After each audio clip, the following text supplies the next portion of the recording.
Hello and welcome to India's World. India and Pakistan relations have hit a new low. As it is, there was no dialogue between the two adversaries. In the past few weeks, things seems to have got much worse. Both countries are in a visa denial mode, denying visas to each other's citizens randomly to show their anger with the other. Accusations and counter-accusations against each other are made on a daily basis. Prime Minister Narendra Modi broke diplomatic protocol, some claim, during an official visit to Bangladesh, describing Pakistan as a constant nuisance encouraging terrorism in India. Ministers in India have been taking jibes at Pakistan after the chest thumping on the Indian Army's cross-border raids on northeastern militant camps in Myanmar. The Pakistan Senate has responded by passing a resolution against the veiled threats by Indian leaders. And while Prime Minister Nawaz Sharif has said that Pakistan will not be provoked by warlike rhetoric coming from India, he has also accused India of not responding to his peace overtures. To understand why the ambient temperature of India-Pakistan relations is rising and its possible consequences, we have with us three eminent experts. We have with us Ambassador G. Parthasarathy, an eminent diplomat. He's been India's ambassador to Myanmar and High Commissioner to Australia, Cyprus and Pakistan. We have with us Mr. Tapan Bose, a peace activist. He's been the Secretary General of South Asia Forum for Human Rights. He's also Chairman of the Pakistan-India People's Forum for Peace and Democracy. And we have with us my old friend Seshadri Chari, a former editor, eminent columnist, strategic affairs expert. He is a senior member of the Rashtriya Swayamsevak Sangh, but is now in the Bharatiya Janata Party. He is head of the foreign policy cell of the BJP. I welcome all of you to this discussion. Partha, let me begin with you. Help us understand why this recent heating up of an already hostile atmosphere between India and Pakistan is taking place. I think it's a cumulative series of circumstances. The fact of the matter is that from our side, we have a government which is much less tolerant of cross-border firing or of violations of people coming across. They have made it very clear they will respond in more than kind, and I favor that. I stand for it. You cannot forever be having your soldiers killed by intruders coming from outside. Having said that, I think one has to draw a clear distinction between a process of dialogue and a process of engagement. A process of engagement continues even in war. So you do have contacts going, civil society, even from within government on back channels, which keep going so that you are able to see if there are any opportunities for movement forward. The real problem also that we have, Bharat, at the present moment is that one, you have a Prime Minister in Pakistan with two generational links, they're going back to his father, with people like Hafiz Saeed. I do not trust Nawaz Sharif when it comes to terrorism. No, what are the proximate reasons? I mean, all these are long-term reasons. No. The proximate, no, I'm saying that an approach arises from the environment. So I'm giving you that environment. So you have that. The other thing is you have an army chief who bears a long grudge against India. An uncle killed in the 65 conflict, a brother killed in the 71 conflict. And really today the army chief calls the shots. Nawaz has no control over foreign policy. Whatever little initiatives we took for energy and other matters were sabotaged by the army. So yes, I believe that there should be a process of engagement, of seeing what can be done, a process of people-to-people contacts. There is no need for translating all our woes on the people of Pakistan. But I do not see any prospects for a movement forward in the engagement, in the sort of dialogue which is envisaged by Nawaz Sharif. Tapan, we'll forget the reasons. He's put the broad context, but what are the immediate reasons you think? One, and two, Partha suggests that we should allow people-to-people contact. Now, every sovereign nation has a right to prevent others from coming within its boundaries. But why does the visa denial regime in India, between India and Pakistan, sink so low and become so acrimonious? In the first place, I don't completely agree with his reasoning, and I think there are many other things. The fact is that I think we also take into consideration that this government is a government which is quite anti-Pakistan. That's very frank. Not per se. After all, he invited Nawaz Sharif to his inauguration. But at the same time, if you look at the statements consistently made by the Prime Minister since 2014, they also tell its own story. He has been saying things about Pakistan, which are, some of it being the latest one, extremely undiplomatic. So I think that gives us a picture. Also, I think, this is a government which is basically a one-person government, where policy decisions are... How does that heat up the atmosphere with No, Pakistan? it heats up because if you have a prime minister who keeps on this kind of rhetoric up, then you get Rajavardhans and others online. Then you get a, defense minister who talks about giving them Andhra chilies and so on and so forth. It's a ridiculous level. So I think we need to take that into consideration. Second thing is why as I said, this engagement issue. Yes, but question is engagement issue. I mean, going back to 1993 when we started and, the engagement on this plank, and we created the Pakistan-India People's Forum. That was the time when the relationship was really, really very, very low, if you remember. I mean, we were worried there would be war. But at the same time, I mean, the government allowed, and I think the government at that point of time was still open to civil society. But you're now having visa troubles. You've been subject to visa troubles. Because you have a government here which does not believe in civil society. It's a government which is closing down the civil society. All right, why will they allow that dialogue? Do you agree with him?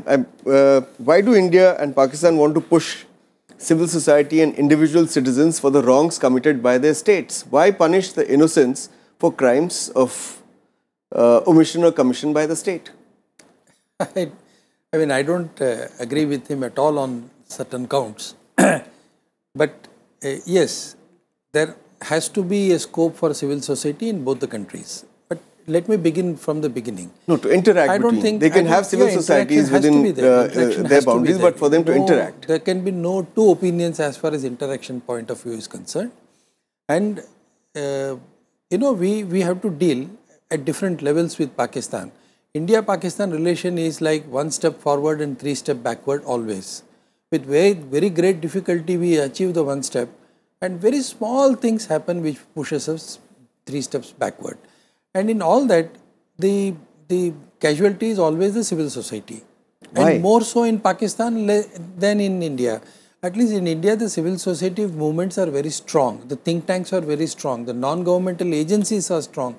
The track-to diplomacy that has been happening with Pakistan is much more stronger than what it has been with any other country, in spite of government not really assisting some of the track-to diplomacy organizations or outfits.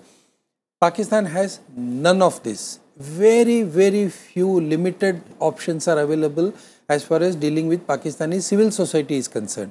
And even those organizations with which we deal in Pakistan as far as civil society organizations are concerned are heavily under suspicion of either the army or the clergy or the political parties within Pakistani establishment and structure. We will not go into those details, but there are very different reasons for this. Now, in such a situation, it's very difficult to really engage with Pakistan, bring out a sort of a result.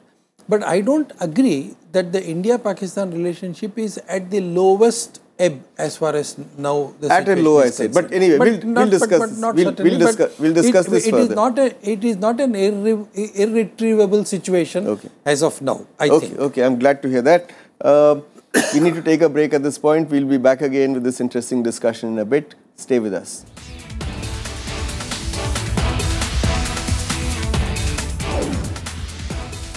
Welcome back. We are discussing the deterioration in India-Pakistan relations. Partha, let me ask you a slightly different question. Do you think, in terms of diplomatic protocol, it was right on part of Prime Minister Modi to criticize Pakistan on his official bilateral visit to Bangladesh, where in Dhaka University, he said Pakistan constantly disturbs India, creates nuisance and promotes terrorism, and such incidents keep recurring.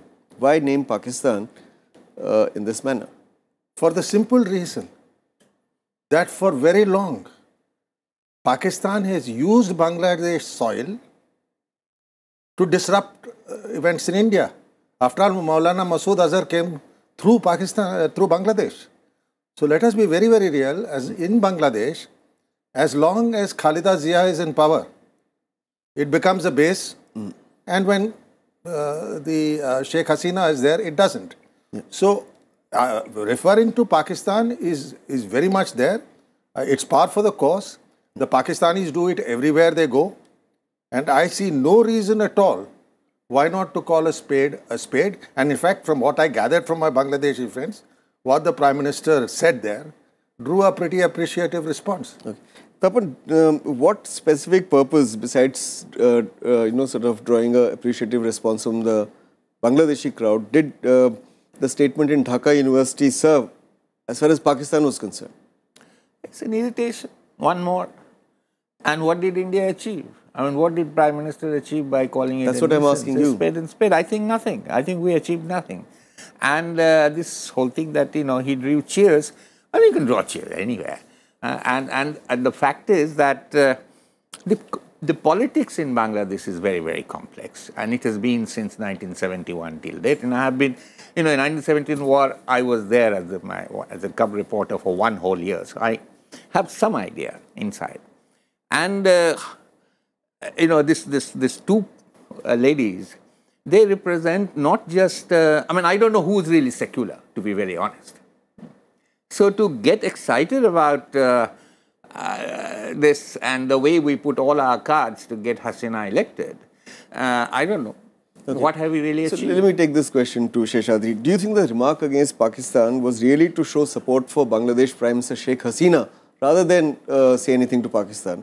It was to show that here is Sheikh Hasina, as he said later, who's against terrorism, is fighting terrorism, because Sheikh Hasina is fighting her own Islamic fundamentalists and own Islamic terrorists who are believed to have links with the Pakistani establishment.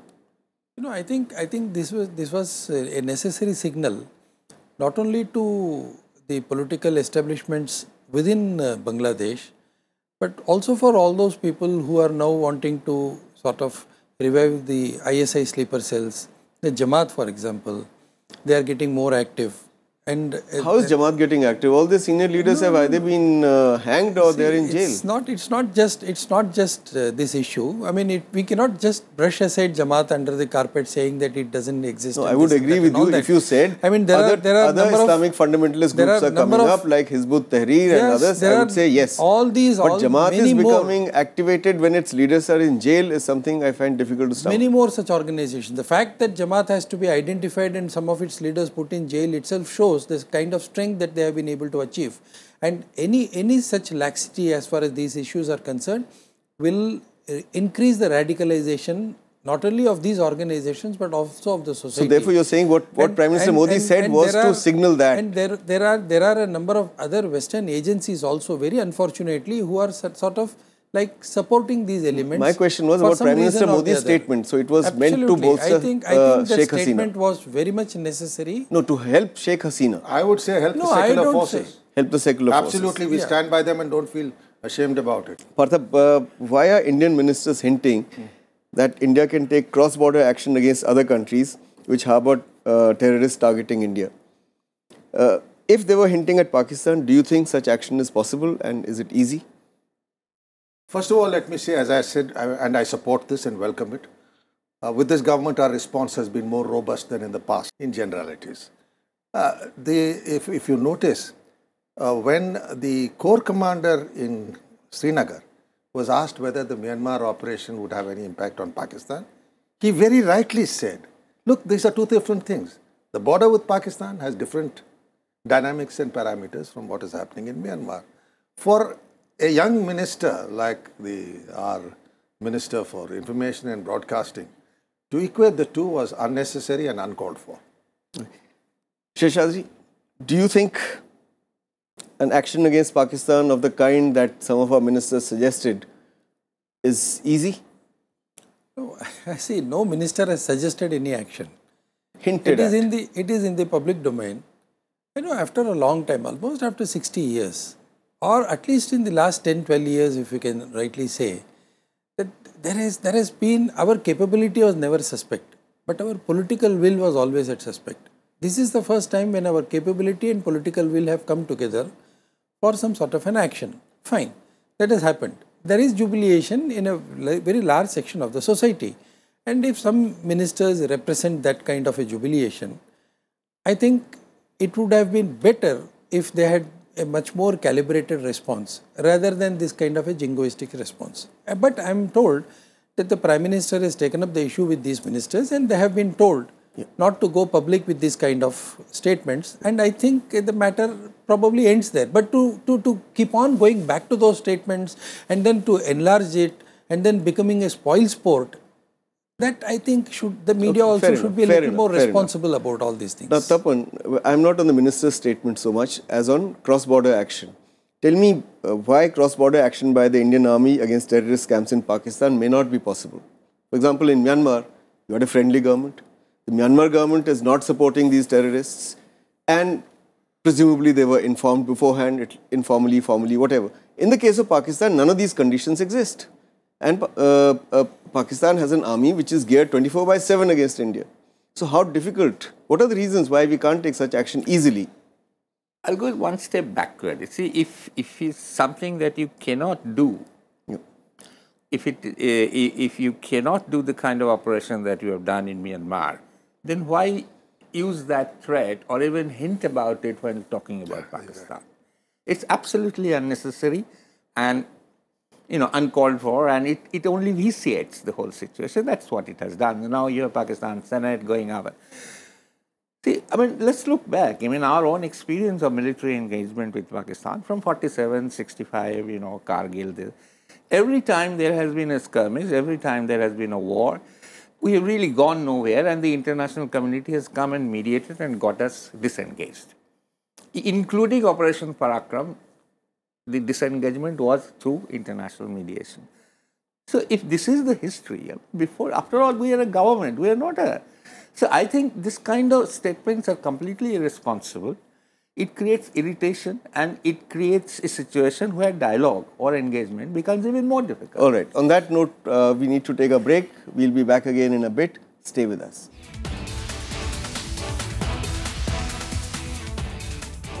Welcome back. We're discussing the deterioration in India-Pakistan relations. Partha, do you think that some government ministers think that through their provocative statements, India can instill fear in the Pakistanis? How realistic is that expectation, considering that Pakistan Army's primary enemy, after all, is India? The raison d'etre of its existence is, and the high budgets is India? Well, I think it's no longer only India. I didn't say only, I said primary. Well, a very substantial portion of their firepower is now directed on their borders with Afghanistan, including air power, which is interesting. Look. But my question more is, are we trying to frighten Pakistanis? I don't know what we are trying to do. Are we trying to forewarn them? What are we trying to do? Since I'm not in government, I'm not in a position to discern. But I look at it this way, that Pakistan is aware of capabilities we have without escalating to cause them substantive damage. My point is that there are several options we have to make life uncomfortable and difficult for the Pakistani military if they should pursue a path of confrontation with us. I would not care to spell them out, but it's very self-evident. And I think there should be ample recourse to such options to make it costly for them. There is no need to say very much. Actions tell... Yet you are saying it. Actions tell louder than words. Yes, I'm saying it, absolutely. And I know my Pakistani friends know precisely what I mean. So yes, engage them, but at the same time, raise the costs for them. Seshadri, what do you think of the Pakistan Senate resolution which says that India is being proactive and hostile, and that the statements emanating from India show India's hegemonic mindset? See, Pakistan has certain compulsions. The political leadership and the setup in Pakistan has to address a particular constituency. I suppose just as our ministers have compulsions. No, our ministers don't have any such compulsions. But they just say. I mean, comparatively, probably it was less. Yeah. But Pakistani political establishment certainly has a compulsion, and they have to say these things. And if they don't say this, their stability comes into a big question. So to that extent, I think we could have been a little more charitable as far as the Pakistani political establishment is concerned. But as far as the Pakistani army is concerned, I think they have got the message, and it is the result of that message that they could have probably got the political establishment to do what they did, not in muffled tones. Okay. Therefore, excepting for a very small section of the media and the Luton's Delhi thinkers. Let me tell you, repeat this. I hate to say this. Say it. The majority of the people think that what Mr. Rajyavarsan Rathod has said is absolutely correct. Okay. Now, Tapan, I'll be very frightened if majority of Indians think like Rajyavarsan Rathod. Do you think I would not like to be a part of that nation. The question is not whether we are frightened or not. The question is, let us face the reality. I mean, what are we talking about? Let us face the reality of the situation. I mean, here is a party which has got only 31% these statements are not against. These statements are not against the people of Pakistan. These are all statements in the air, Seshadri sir. On what basis you say 90% Indians are standing with Rajyavarsan? Tapanda, go to the social media, Tapanda. Go to the social media. I also see the social media. Let me ask you will this. understand if I you use the also social speak media. to my Darwan and I also speak to the Sabjiwala and the Bistiwala. Good. I mean, We've all sorry, got I many cannot agree representative with samples, but now let me ask you this question. Do you think we are headed towards a conflict with Pakistan? And do you think, as in fact you said earlier, that the international community will not support such a conflict? Isn't a conflict with Pakistan the last thing that the international community wants?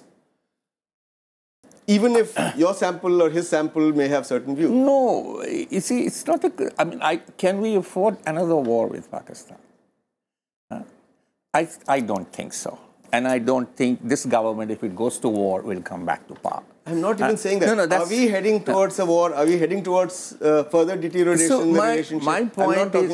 My point is that when you know that that is not an objective, why get involved into that why get into that path?